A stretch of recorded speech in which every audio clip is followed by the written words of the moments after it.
ফিরে এলাম 4টের দিকে।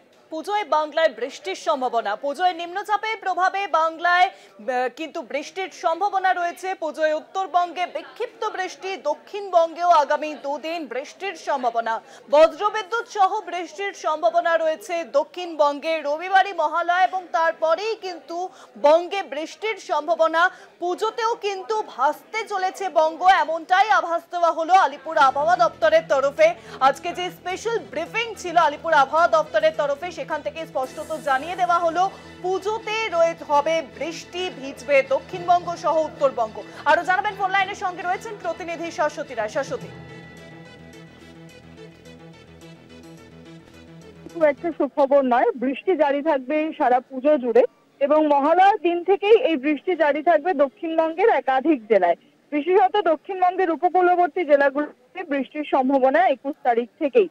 21 তারিখ সকালের দিক থেকে হালকা থেকে মাঝারি বৃষ্টির সঙ্গে মেঘলা আকাশ জারি থাকবে শহর কলকাতাতেও।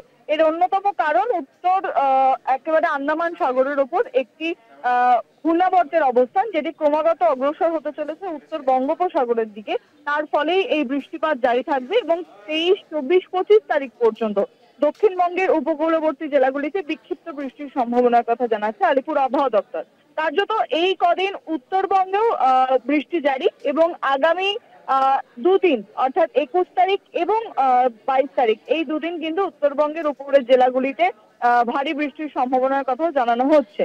তবে আরো একটি খবর, যেটি হলো 26 তারিখ থেকে 29 তারিখ পর্যন্ত, অর্থাৎ একেবারে পুজোর শুরুর দিক থেকে পুরো পুজো চলাকালীন নতুন করে একটি নিম্নচাপ তৈরির সম্ভাবনার পূর্বাভাস দিচ্ছে হাওয়া অফিস, যার জেরে আবারও দক্ষিণবঙ্গের উপকূলবর্তী জেলাগুলিতে কিন্তু বৃষ্টি জারি থাকবে। কার্যত একেবারে চতুর্থী পঞ্চমী থেকে এই বৃষ্টিপাত এবং তা চলবে আগামী 2 তারিখ পর্যন্ত। 2 তারিখ অর্থাৎ দশমীর দিন, সেদিন কিন্তু ভারী বৃষ্টির সম্ভাবনা রয়েছে দক্ষিণবঙ্গের একাধিক জেলাতে। অস্বস্তি জারি থাকবে আর্দ্রতা জনিত এবং সঙ্গে বৃষ্টিপাত যেহেতু জারি থাকছে কয়েক ফসলা করে শহর কলকাতার ক্ষেত্রে বিশেষত, সেক্ষেত্রে বলাই যায় যে পুজোর মধ্যে ছাতা নিয়ে কিন্তু বেরোতে হবে বাঙালিকে এবং এই সারা পুজোটা জুড়েই নিম্নচাপের প্রভাব যথেষ্ট মাত্রায় জারি থাকবে। এর অন্যতম কারণ যেহেতু সেপ্টেম্বরে এবছর পুজো, যা এখনো বর্ষাকালকে অতিক্রম করেনি এখনো পর্যন্ত, সেই কারণে এই বৃষ্টিপাত কিন্তু বজায় থাকবে আগামী 2 তারিখ পর্যন্ত এবং সারা পুজো জুড়েই বলা যায় যে এই বৃষ্টি নিয়ে চলতে হবে শহর কলকাতা থেকে বঙ্গবাসীকে।